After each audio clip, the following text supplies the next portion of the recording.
Kaidah bahasa adalah aturan atau norma yang digunakan dalam penggunaan bahasa tertentu. Kaidah bahasa mencakup tata bahasa, ejaan, tata tulis, penggunaan kata-kata, dan sebagainya. Penggunaan kaidah bahasa yang tepat dalam hikayat dan cerpen sangat penting karena dapat mempengaruhi pemahaman pembaca terhadap cerita. 1. Tata bahasa dan ejaan. Penggunaan tata bahasa dan ejaan yang tepat sangat penting dalam hikayat dan cerpen agar cerita mudah dipahami dan tidak mengganggu kenyamanan pembaca.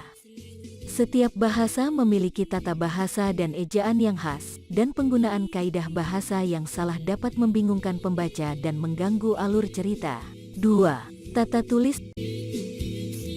Tata tulis yang benar juga sangat penting dalam hikayat dan cerpen. Penggunaan tata tulis yang tepat dapat memudahkan pembaca untuk mengikuti alur cerita dan memahami maksud dan tujuan penulis. Tata tulis yang baik mencakup penggunaan paragraf yang sesuai, pemilihan kata yang tepat, dan penggunaan tanda baca yang benar. 3. Penggunaan kata-kata. Penggunaan kata-kata yang tepat dapat memperkaya pengalaman membaca dan memperjelas makna cerita. Penulis harus memilih kata-kata yang sesuai dengan karakter, suasana, dan tema cerita.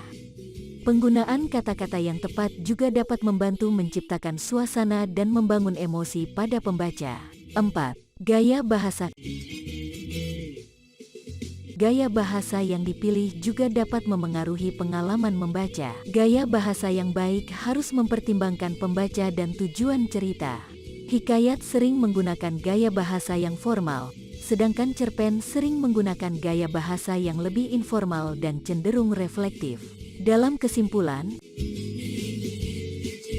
penggunaan kaidah bahasa yang tepat dalam hikayat dan cerpen sangat penting karena dapat mempengaruhi pemahaman pembaca terhadap cerita. Penulis harus memperhatikan tata bahasa, ejaan, tata tulis, penggunaan kata-kata, dan gaya bahasa yang sesuai dengan karakter, suasana, dan tema cerita. Dengan menggunakan kaidah bahasa yang baik, penulis dapat membantu pembaca memahami cerita dengan lebih mudah dan memperkaya pengalaman membaca.